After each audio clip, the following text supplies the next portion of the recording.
Out of all just shy of 1k Pokemon conceived so far, each one is a favourite to someone out there. Yes, that's right. There is a mayo-only sandwich-eating man out there whose undisputed favourite fictional fighting creature is Seeking.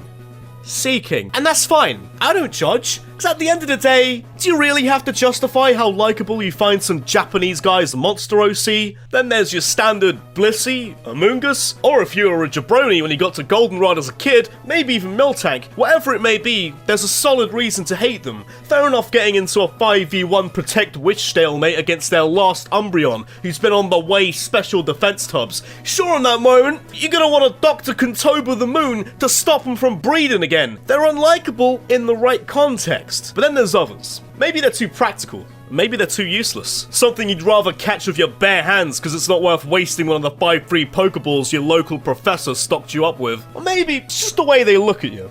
You get that gut instinct, you know? They're just unlikable.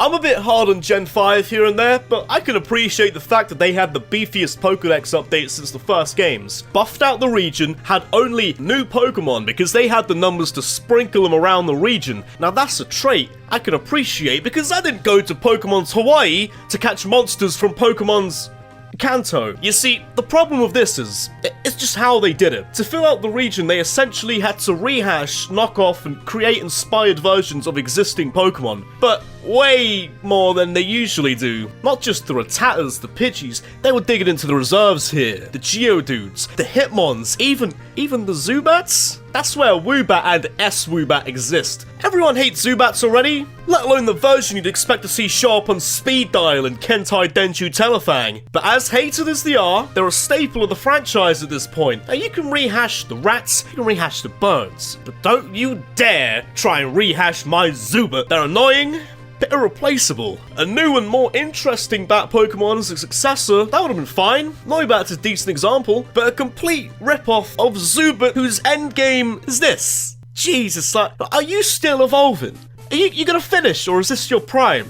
This is your prime, is it? You look like you sneezed mid-evolution and stopped halfway through. You twitched and smacked the B button, didn't you? I get it, Woobat got its name for being a Woolbat, thus Woobat. But at face value, is that really helping the rip-off thing? Nah, it sounds like somebody who's chonged out of his mind. And he's chatting complete bollocks, laughing at everything that gets said, like, what do you call it? Call it Zubat that is flying real fast.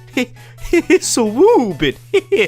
Then this evolution is someone when the grog kicks in. You've had a late one with Crabrawler down local, and everything sounds like a genius idea. You're thinking about this woolly bat, like, what do you call this evolution? Swoobat! Chuck an S in front of that bad boy. It's like it's Sonic when you do a level real fast, you get boom, S rank. This is perfect. They'll get it, trust me, they'll get it, just put it in. Even Geodude's successor, Roggenrola. They made an attempt. The attempt was there. They tried to be quirky. The same guy who had his execute pun ripe and ready for the boardroom about 15 years before is a bit off his game that day, I'm sure he'll admit. Honestly though, Woobat is more forgivable. Like it's salvageable. Just give me a second. There we go. Yeah, you're good.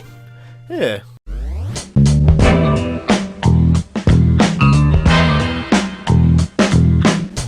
You know, this one's not even that hateable overall. It's more hard to love. I'm trying to take a long, hard look at Bruxish. I'm trying. I like the colors of it. My mind's telling me I should like it. If I blur my eyes up... No, there's nothing. Especially because a wee segment in the back of my mind keeps telling me that Bruxish looks like what happens when Jinx spends a long night at the daycare center with a Relicanth, and then that finned monstrosity they conceived swam all the way to the Alola region, and then that banged Alolan muck didn't even book the daycare trip, just on the shore went straight to business. Yeah, that's why I like you, Muck. That's why I use you in UU. And that's not just a theory. It's a... No, I'm not doing that joke. Fuck. Even the name is oddly unsettling, especially when you find out that it could be based on excessive teeth grinding or jaw clenching. It could be. It's up to interpretation. I don't know. I feel like that doesn't get the point across just enough for this scaly specimen. Everything about it has an unsettling vibe to it. The eyelashes, the lips, god damn, no fish should have more visible lips than my entire country. Do you realise just how many figures people would pay to get those fat DSLs? how many cups they would suck on. Oh, don't get too keen. Look at them wham nashers. He's up to no good. He's got the same sharp teeth cartoon villains temporarily get when they laugh to themselves. Except that he's permanently got them. That's not a smile that's welcoming. That's a smile that says, I'm going to say the N-word, Batman, and all of Gotham's going to hear it. but he gets that shady look from the Relicamp side. Being a little quiet, not piping up for 100 million years, and here you are. But you're a little too quiet, staying unchanged, minding your own business, not evolving. He knows something the rest of us don't yet. He's evading some taxes. He's got a couple dodgy hard drives laying around at the bottom of the ocean. He's hiding something.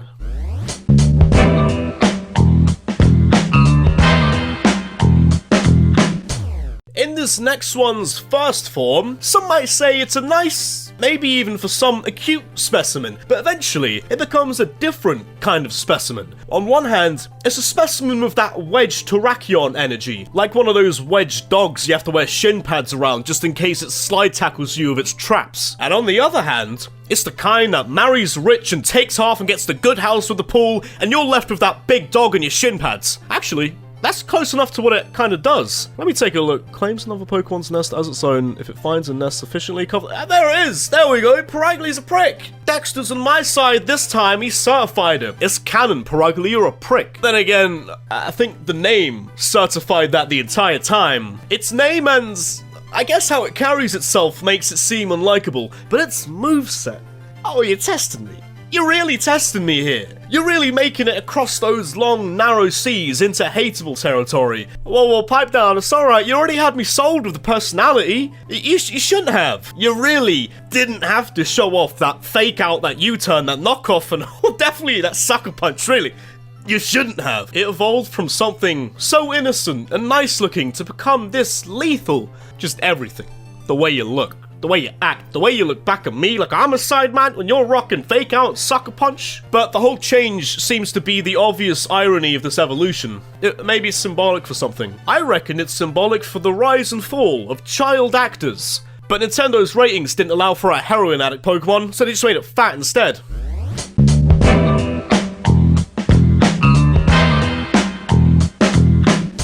Just like Generation 5 pumped up its numbers through rehashing ideas, Sinnoh beefed up its Pokédex through brute force evolutions and big dumb babies. But are they bad?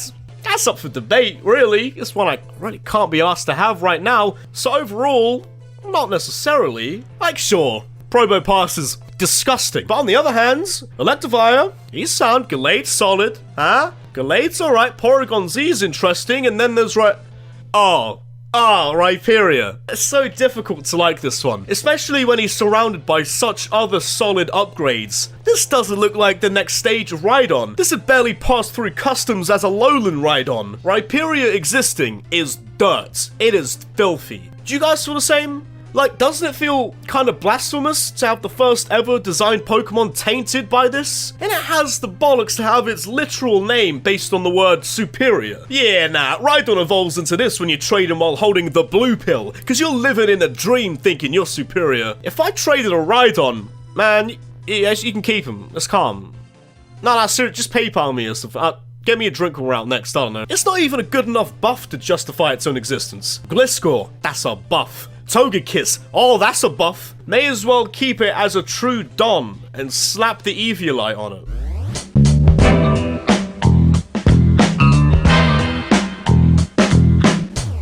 Number 1.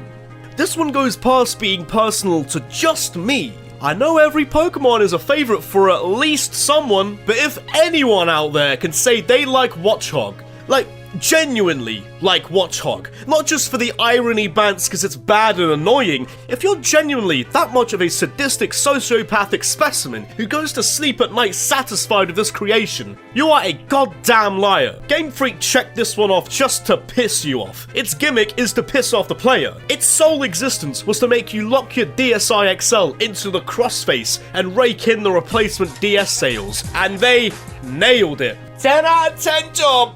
For a 0 out of 821-ish Pokémon. Just everything.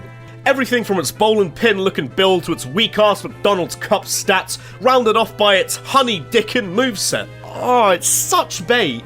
is such bait. It's so easy to slump this thing in one hit, but with a moveset that delays that from happening for as long as possible. Hypnosis, Confused Ray, Super Fang, people say Sinnoh's slow. These meerkats probably drag Unova's playtime out just from how tricky these wankers are. Especially since every single member of Team Plasma becomes well acquainted with tinnitus in a ball. It's even more annoying, because you know how badly they can take a smack. Most Pokemon would have more trouble tearing through a cherry berry than one of these. The problem is, they just don't let you. They always seem to get you with that moveset. The moveset that just feels like an endless cycle of being slept, confused, super fanged, and even status inflicted. Give me like a day's training camp just to warm up on the heavy bag, and even I'd probably start Watchog in a fight. Well, maybe, assuming Game Freak's decision to redo this dead concept didn't confuse me again, and everything about it didn't bore me to sleep first.